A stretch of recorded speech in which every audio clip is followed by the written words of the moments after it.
السلام علیکم دوستو، میں ایم ایس خان امروہی آپ کا استقبال کرتا ہوں اپنے یوٹیوب چینل زندگی ایک سہانا سفر میں۔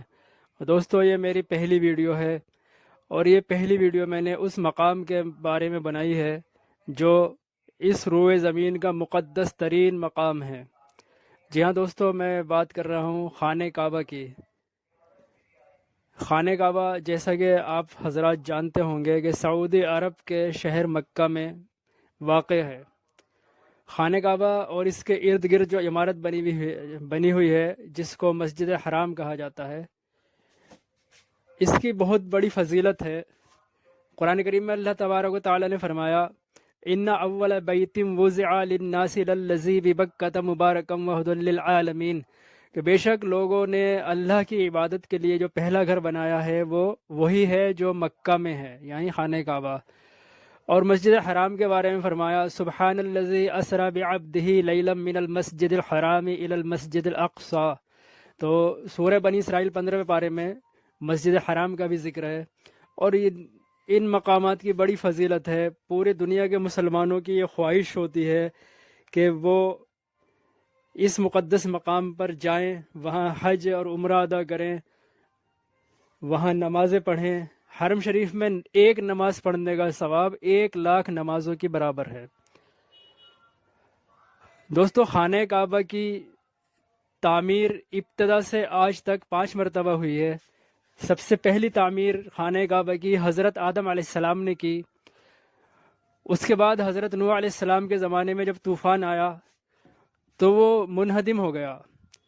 دوسری مرتبہ اللہ تعالیٰ کے حکم سے اور حضرت جبرائیل علیہ السلام کی نشاندہی کرنے پر حضرت ابراہیم علیہ السلام نے اپنے فرزند حضرت اسماعیل علیہ السلام کے ساتھ مل کر خانہ کعبہ کی دوسری مرتبہ تعمیر فرمائی۔ ایک جنت سے آیا ہوا پتھر جس کو اب مقام ابراہیم کہا جاتا ہے، اس پر کھڑے ہو کر آپ خانہ کعبہ کی تعمیر فرماتے تھے، اور وہ معجزانہ طور پر جیسے جیسے خانہ کعبہ کی دیواریں اونچی ہوتی تھیں وہ پتھر کی اونچائی بھی بڑھتی جاتی تھی۔ حضرت ابراہیم علیہ السلام اپنے والد حضرت ابراہیم علیہ السلام کی مدد کرتے تھے، ان کو پتھر گارا وغیرہ لا کر دیتے تھے۔ اور ایک اور پتھر جو جنت سے آیا ہوا تھا، حجر اسود، وہ بھی اس میں نصب کیا گیا۔ تو دوستو، تیسری مرتبہ اس کی تعمیر حضور پاک صلی اللہ علیہ وسلم کے اعلان نبوت سے 5 سال قبل، یعنی جب آپ صلی اللہ علیہ وسلم کی عمر 35 سال تھی، اس وقت ہوئی۔ قریش نے اس کی تیسری مرتبہ تعمیر فرمائی۔ چوتھی مرتبہ حضرت عبداللہ ابن زبیر نے تعمیر کیا، اور ان کے کچھ سال بعد ہی 5ویں مرتبہ اسلامی تاریخ کا نہایت ظالم اور بدنام شخص جس کو کہا جاتا ہے حجاج ابن یوسف نے حضرت عبداللہ ابن زبیر کی ہوئی تعمیر کو منہدم کر کے 5ویں مرتبہ اس نے تعمیر کرایا۔ حضرات، یہاں بڑی فضیلت ہے، ہر مسلمان یہاں آنے کی آرزو اور خواہش رکھتا ہے، اور اسی کے صحن میں زمزم کا کنواں ہے جس کو اب انڈر گراؤنڈ کر دیا گیا ہے۔ پہلے تو وہ کھلا ہوا تھا اور لوگوں کو نظر آتا تھا، لوگ اس میں جاتے بھی تھے۔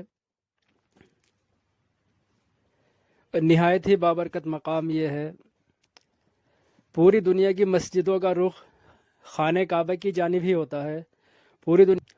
اور دوستو، یہ خانہ کعبہ کے سامنے کی طرف آپ کو ایک تعمیر دکھائی دے رہی ہے۔ آنے والی تصاویر میں بھی کچھ اس طرح کی تعمیریں آپ کو دکھائی دیں گی۔ حضرات، یہ آب زمزم کا کنواں ہے۔ پہلے یہ اسی طرح کھلا ہوا تھا، لیکن بعد میں وہاں کی حکومت نے بھیڑ کو دیکھتے ہوئے اس کو انڈر گراؤنڈ کر دیا ہے۔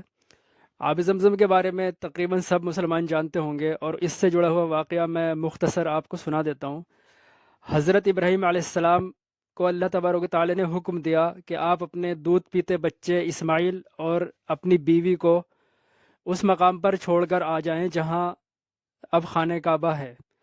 تو آپ نے اللہ تعالیٰ کے حکم کی تعمیل کی اور اپنی بیوی اور بچے کو وہاں پر چھوڑ کر آ گئے۔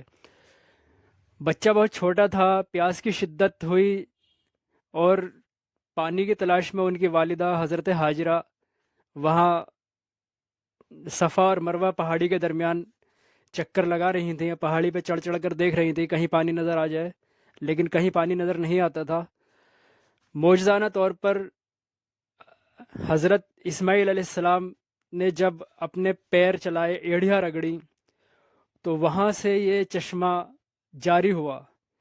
حضرت اسماعیل علیہ السلام کے ایڑیاں رگڑنے سے یہ چشمہ جاری ہوا۔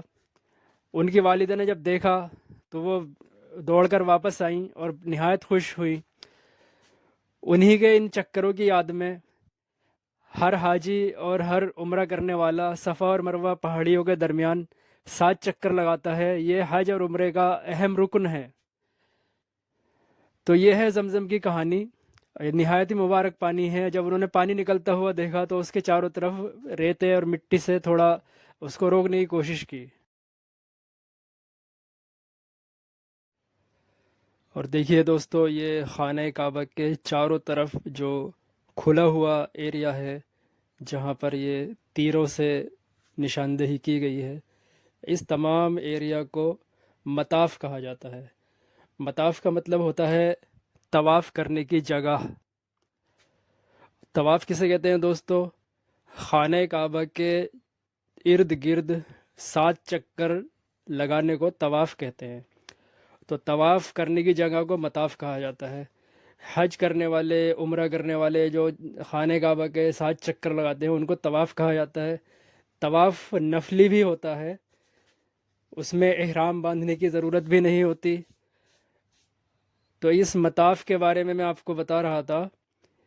بہت ہی خوبصورت یہ صحن ہے خانہ کعبہ کا، اور اس میں بہترین کوالٹی کا پتھر لگا ہوا ہے۔ شدید دھوپ میں بھی یہ پتھر بالکل گرم نہیں ہوتا، ٹھنڈا ہی رہتا ہے، پوری طرح ٹھنڈا رہتا ہے۔ اس مطاف میں ایک ساتھ لاکھوں لوگ طواف کر سکتے ہیں۔ کافی بڑا مطاف ہے۔ پہلے سعودی گورنمنٹ نے لوگوں کی سہولیت کے مد نظر ایک عارضی پلیٹ فارم بھی بنایا ہوا تھا جو 2 منزلوں پر مشتمل تھا۔ اس پر بھی لوگ طواف کرتے تھے، اور جو لوگ معذور ہوتے تھے ان کے لیے ویل چیئر کی فیسلٹی وہاں کی گورنمنٹ دیتی ہے۔ اس ویل چیئر سے اس فاؤنڈیشن پر، اس عارضی پلیٹ فارم پر لوگ طواف کرتے تھے، اور ان کو کافی آسانی رہتی تھی اس میں۔ تو دوستو دیکھ لیے کتنا خوبصورت ہے یہ مطاف کا منظر۔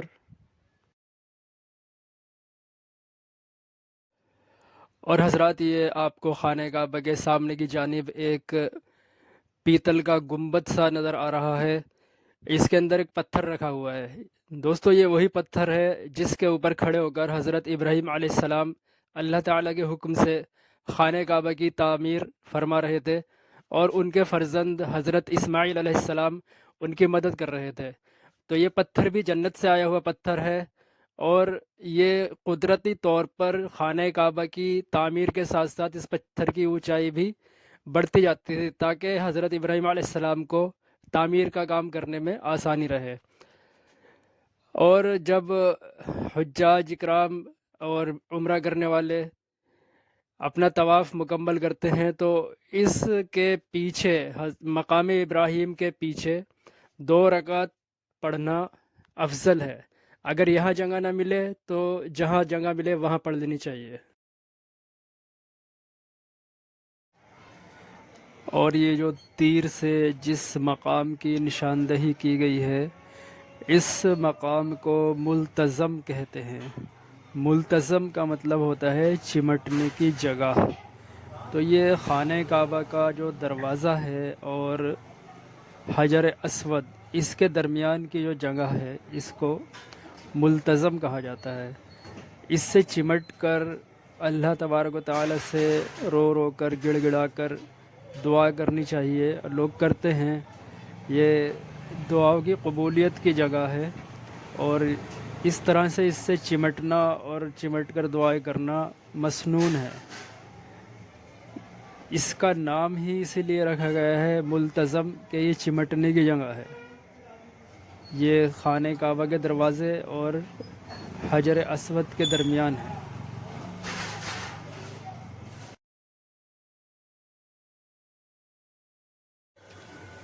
تو دوستو، یہ آپ اپنی اسکرین پر چاندی کے گول رنگ کے بیچ جو کالا پتھر دیکھ رہے ہیں، اسی کا نام حجر اسود ہے۔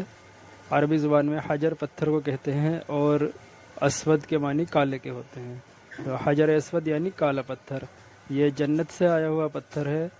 اور حضور پاک صلی اللہ علیہ وسلم کے زمانے مبارک میں جب آپ کی عمر شریف 35 سال تھی اور آپ نے اعلان نبوت اس وقت تک نہیں فرمایا تھا، اس وقت قریش نے خانہ کعبہ کو دوبارہ تعمیر کرنا چاہا، کیونکہ کافی بوسیدہ ہو چکا تھا۔ تو اس وقت یہ جھگڑا پیش آیا ان لوگوں کے درمیان کہ حجر اسود کو خانہ کعبہ پر کون نصب کرے گا۔ تو آپ صلی اللہ علیہ وسلم پر فیصلہ چھوڑا گیا، اور آپ نے فیصلہ کیا کہ ایک چادر پر حجر اسود رکھا، اور سب سرداروں سے کہا کہ آپ اس چادر کو اٹھا کر لے آئیں، اور آپ صلی اللہ علیہ وسلم نے اپنے مبارک ہاتھوں سے حجر اسود کو خانہ کعبہ کی دیوار پر نصب کیا۔ دوستو، 22 سال کا عرصہ ایسا بھی گزرا ہے جب خانہ کعبہ کی دیوار پر حجر اسود نہیں تھا۔ 7 ذی الحجہ 317 ہجری کو بحرین کے حاکم سلیمان قرامتی نے حملہ کیا اور خانہ کعبہ کی دیوار سے حجر اسود کو نکال کر لے گیا۔ 22 سال کے بعد عباسی خلیفہ مقتدر باللہ نے 30,000 دینار اس کو دے کر حجر اسود واپس لیا اور خانہ کعبہ کی دیوار پر نصب کیا۔ دوستو، یہ بہت ہی بابرکت پتھر ہے، لوگوں کے گناہوں کو چوس لیتا ہے۔ ہر مسلمان جو حج اور عمرہ کرنے جاتا ہے وہ خانہ کعبہ کے اس رکن پر لگے ہوئے حجر اسود کو بوسہ دینے کی ضرور کوشش کرتا ہے، اور یہ نہایت ہی بابرکت پتھر ہے۔ اس کے سامنے سے ہی طواف کی، یہ دیکھیے دوستو، جو میں نے ابھی میزاب رحمت آپ کو دکھایا تھا، تو وہ بتایا تھا کہ میزاب رحمت جس سائیڈ لگا ہوا ہے اس حصے کو حتیم کہا جاتا ہے۔ تو خانہ کعبہ دور جاہلیت میں چوڑائی تو اتنی ہی تھی جتنی اب ہے، لیکن لمبائی میں زیادہ تھا، اور یہ حتیم کا حصہ بھی خانہ کعبہ کے اندر ہی شامل تھا۔ لیکن جب قریش نے خانہ کعبہ کو دوبارہ بنانا چاہا، کیونکہ وہ کچھ بوسیدہ ہو گیا تھا، تو ان کے پاس اتنے پیسے نہیں تھے کہ اس پورے حصے پر اس کو تعمیر کر سکتے، لہٰذا انہوں نے کچھ حصہ کھلا ہوا چھوڑ دیا اور کچھ حصے میں خانہ کعبہ بنا دیا۔ جو سائز اب ہے وہی سائز کا انہوں نے بنایا تھا، تب سے وہی سائز چلا آ رہا ہے۔ یہ حتیم کا حصہ بھی خانہ کعبہ کا ہی حصہ ہے، اس کے اندر نماز پڑھی، گویا خانہ کعبہ کے اندر نماز پڑھی، بس اس کے اوپر چھت نہیں ہے۔ تو جو لوگ حج اور عمرہ کرنے کے لیے جاتے ہیں وہ زیادہ سے زیادہ کوشش کرتے ہیں کہ اس کے اندر نماز پڑھیں۔ چھوٹی سی جگہ ہے، کچھ بہت زیادہ لوگ اس کے اندر نہیں آ پاتے، لیکن تھوڑے تھوڑے کر کے 2 رکعت نفل اس کے اندر لوگ پڑھتے ہیں اور پھر دوسروں کو موقع دیتے ہیں۔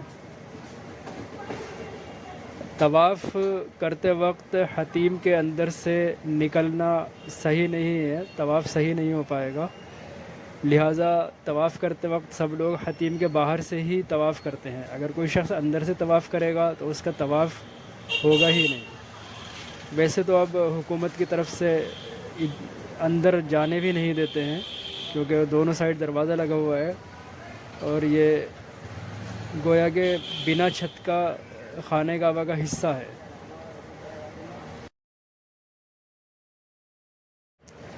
تو دوستو، یہ دیکھیے، یہ جو آپ کو پرنالہ نظر آ رہا ہے، اس کو میزاب رحمت کہتے ہیں۔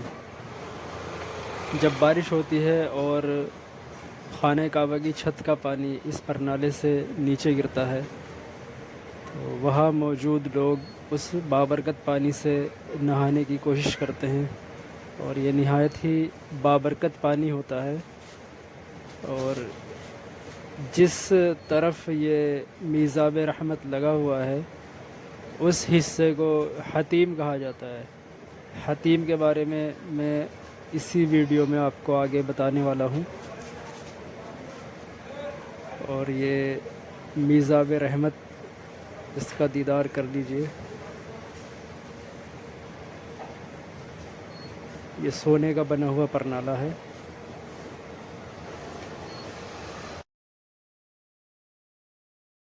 تو دوستو اب میں آپ سے وداع لیتا ہوں، اگلی ویڈیو میں پھر ملیں گے مسجد نبوی کی ویڈیو کے ساتھ انشاءاللہ۔ السلام علیکم ورحمۃ اللہ وبرکاتہ۔